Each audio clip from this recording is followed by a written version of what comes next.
What's up, everybody? Weston here with the Hidden Gibbon, back with Monday's installment of Magic for the Working Class, the deck tech series where we make decks for under $100 because everything under the sun is getting more expensive, but Magic should still be able to be a hobby that you can afford to play.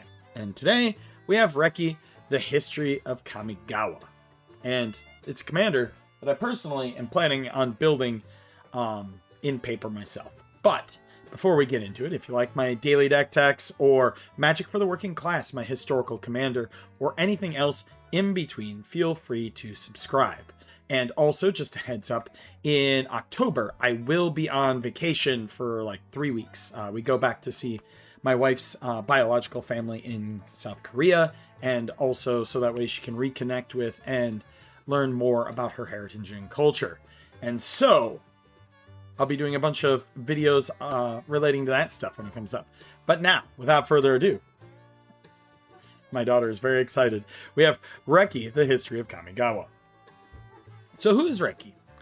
Reki is a 1/2 human shaman for 2 generic and 1 green, and has an incredibly simple ability. Whenever you play a legendary spell, draw a card. The modern vernacular for this is whenever you cast a legendary spell, you draw a card. Now please note that it is a legendary spell. That counts for legendary instants and sorceries, legendary artifacts, legendary enchantments, legendary creatures, anything that is a legend. And it is a cast trigger. So kind of think of like Eldrazi, where even if they counterspell your Eldrazi, the trigger still goes off. And that is what we have here. So even if they counter your legendary creature or spell, you're going to get to draw the card off Reki unless they kill Reki in as well. Well, you'll still get to draw for that one.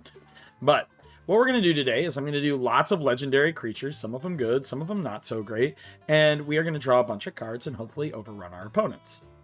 It's green stuff.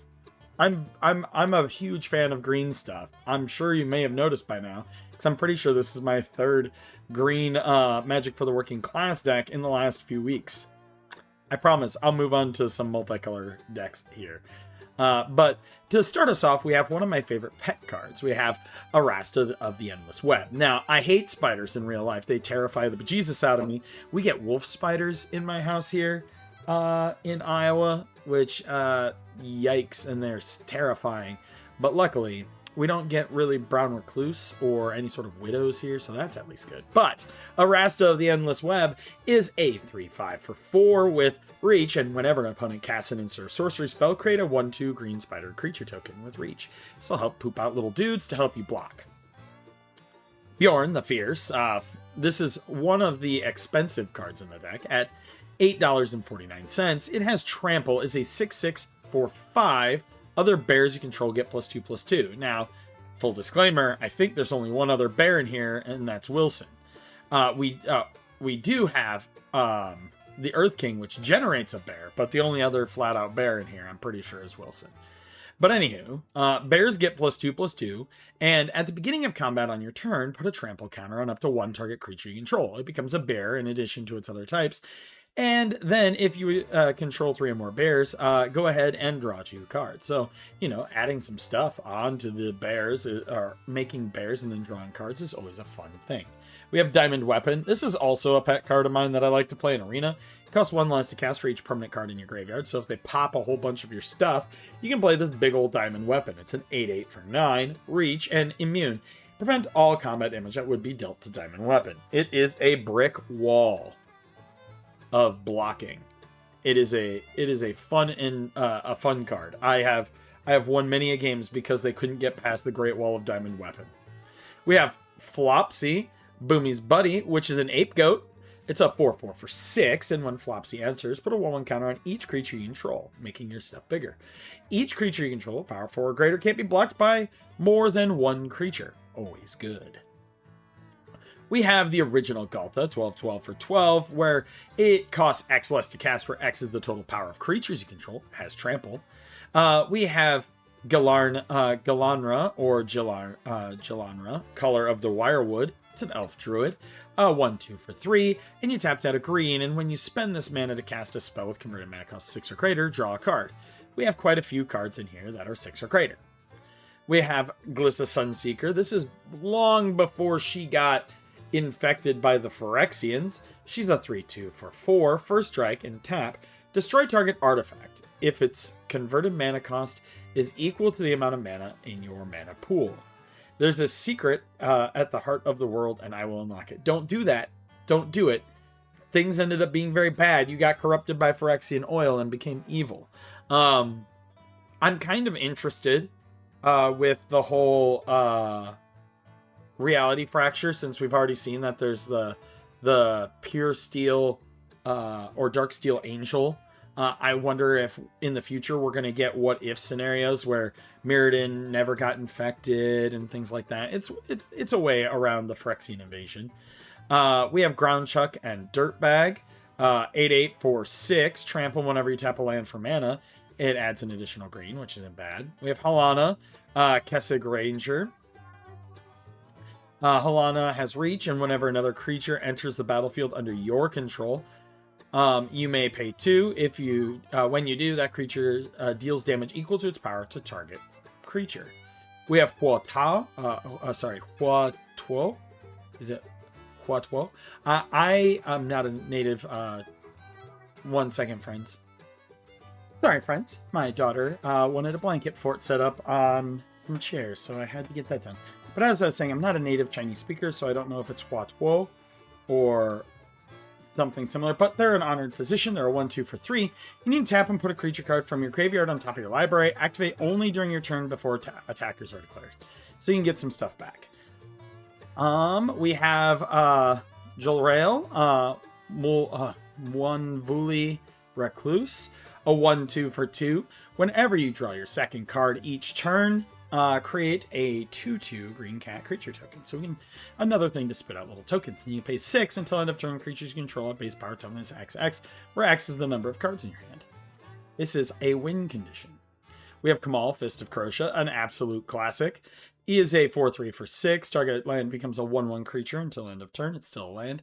And then you can do Overrun. Literally Overrun. Pay the 5 mana. Creatures you control get +3/+3 and trample till end of turn. We have Kulvori, God of Kinship.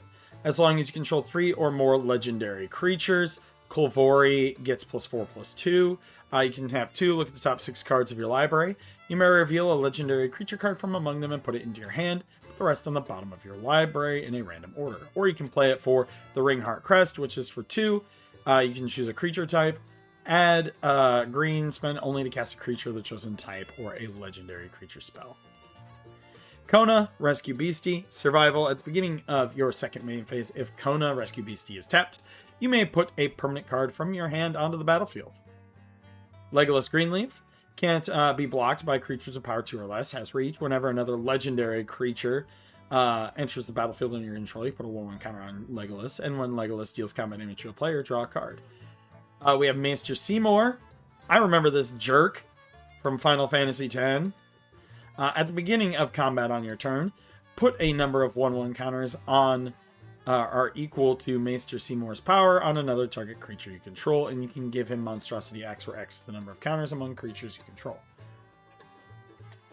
Multani, reach, trample. It gets +1/+1 for each land you control and each land card in your graveyard. You can return 2 lands you control to their owner's hand, or return this card from your graveyard to your hand. So it does have recursion. He's got like a Black Lotus in his hand too. It's cool. Avia, Pashiri, Sage, Lifecrafter. You pay 3 to create a colorless servo artifact creature token, or pay 5, create an XX colorless construct artifact creature token, where X is the number of creatures you control. Questing Beast. They actually made this creature a legend. I maintain if it were made now, it probably wouldn't be. It's a 4/4 for 4. Vigilance, Death Touch, Haste. Can't be blocked by creatures power 2 or less. Combat damage that would be dealt by creatures you control can't be prevented. And whenever it deals combat damage to an opponent, it deals that much damage to target planeswalker that opponent controls. We have Radagast of Ruskabel. I love this card a lot. The first creature spell you cast each turn costs 2 less to cast and can be cast as though it had flash. I am making a bad creatures deck with this at the helm, where it's just all of these big, giant, chungussy creatures like Colossus of Sardia. It's something. Renata, Called to the Hunt, not to be confused with Renata Glask from League of Legends, the game I've played for like since 2008 and has destroyed my mental health. Renata's power is equal to your devotion to green, and each other creature you control enters the battlefield with an additional 1/1 counter. Rishkar, Pima Renegade. Whenever Rishkar, Pima Renegade enters the battlefield, put a 1/1 counter on each of up to 2 target creatures. Each creature you control with a counter on it has tap to add a green. Sachi, daughter of Sashiro. 1/3 for 4. Other snakes you control get +0/+1. There's like one other snake here. And then, 2 other snakes. Sorry. And then shamans you control have tap to add double green. Hey, look, he's a shaman. So here is Sakiko, Mother of Summer, also a snake shaman. 3 for 6. Whenever a creature you control deals combat damage to a player, add that much green mana. Till end of turn, you don't lose this mana as steps and phases end. Not bad. We have Sereth, the Viper's Fang, a human warlock, with other tapped creatures you control have Death Touch. Other untapped creatures have Hexproof, and you can pay 1 and tap it to untap another target creature or land you control. We have Shigeki, Jukai Visionary, Snake Druid. And Shigeki, return it to its owner's hand, reveal the top 4 cards of your library. You may put a land card from among them onto the battlefield. Put the rest in your graveyard, and you can channel it, discard it to return X target non-legendary cards from your graveyard to your hand. Now, its second ability isn't that great, but the land ability is pretty decent. We have the Earth King. When he enters, you create a 4/4 green bear creature token. You create Bosco. Whenever one or more creatures you control power 4 or greater attack, search your library for up to that many basic land cards and put them onto the battlefield, then shuffle. It's a good card.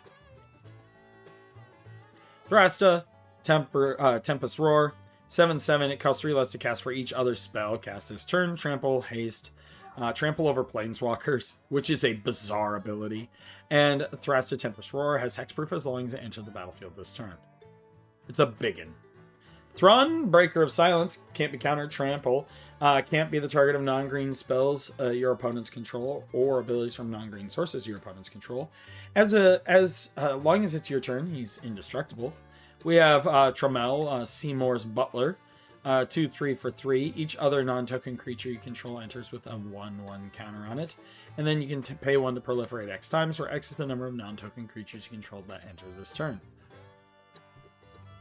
We have Wilson, he's a 2/2 for 2, can't be countered. Vigilance, Reach, Trample, Ward 2.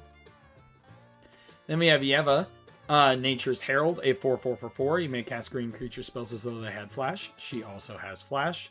And then we have Yorvo, Lord of Garenbrig, with his big ol' hammer. He's a 0/0 for 3.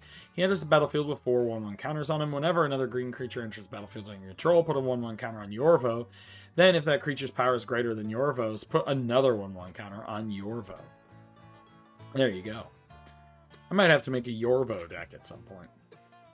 Sorceries, we've got some ramp in Rampant Growth, Cultivate, Explore, Kodama's Reach, Open the Way.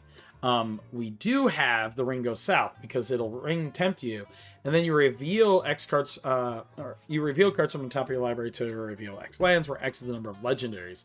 Then you put them on the battlefield tapped. That's really strong in a Legends Matter decks. We have Genesis Wave, because it's me playing a mono green deck. We gotta have Genesis Wave in there. We have Classic Overrun.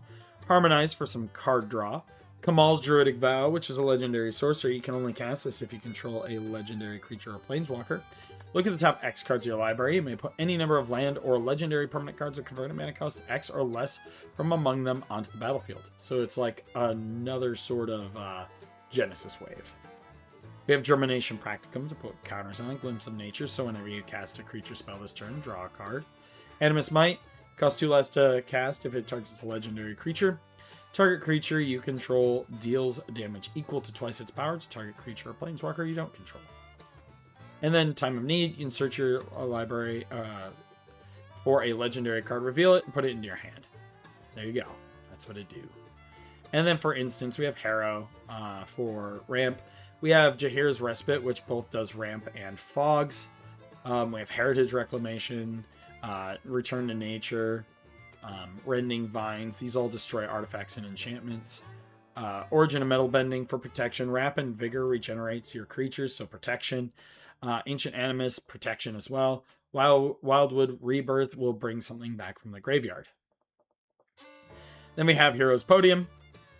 Each legendary creature you control gets +1/+1 for each other legendary creature you control.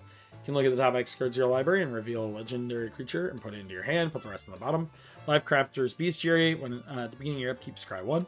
Whenever you cast a creature spell, you may pay 1. If you do, draw a card. We have 38 forests in here. We have a Wild Growth, Mana Reflections to double our mana. Please note that it does cost 6, so it will be a bit of an investment. And Mark of Sakiko. Enchanted creature has whenever this creature deals combat damage to a player, add that much green mana to your mana pool.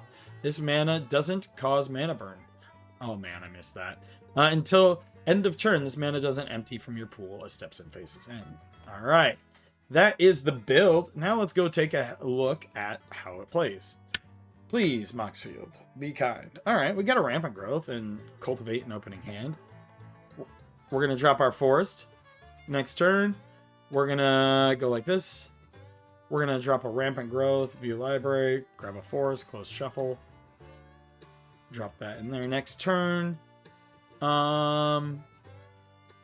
we have 4. We're going to go ahead and play Reki. Next turn, we're going to go ahead and draw. I'm going to go ahead and cast Renata, which lets me draw a card off of Reki. There we go. We're going to play this Forest here. And do I have anything that costs 2? No. I instead am going to play the Seymour Butler. He's going to come in with an additional 1/1 counter on him. And then he also has each other non-token creature you control enters with an additional 1/1 counter. So everybody's going to come in with 2. We draw a card. Next turn. I'm going to cultivate this turn. View library. Forest. Forest. Close shuffle. 1 into my hand. 1 onto the battlefield tapped. We play 1 for turn. 1, 2, 3. We're going to play Galarna. It will enter with 2 counters on it. You can cast, when we cast something, we convert a mana cost 6 or greater. We get to draw a card, but we get to draw a card just for casting it. We draw our card for turn. We're going to play a Forest. And let's play Shigeki. Just going to come in with 2 counters, and we draw a card.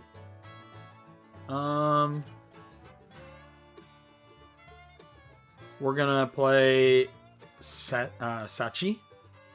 Draw a card, enters in with 2 1/1 counters. And then we're going to tap Reki for 2, since it's a shaman. And we're going to play Glissa Sunseeker. So lets us draw a card. And we're still at 7. So then we go to our next turn. We have another Forest that we can play. And we're going to go 1, 2, 3, 4, 5. We're going to play Germination Practicum. This is going to put 2 counters on each creature we control. We still have 4 mana available, which is pretty good. We have plenty of stuff we can do. We can attack. I think what I'm going to do is Harmonize and draw 3 cards. 1, 2, 3. I think I played a land this turn, so I'll move to discard step. I'm going to actually discard return to... Ooh, no, wait. I don't need to discard. Reki, go gadget, return to nature. There we go. All right. Next turn. Untap, upkeep, draw, main phase. We get Germination Practicum.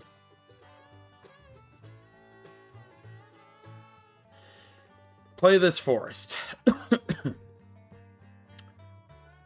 All right. 1, 2, 3, 5, 6, 7, 8, 9.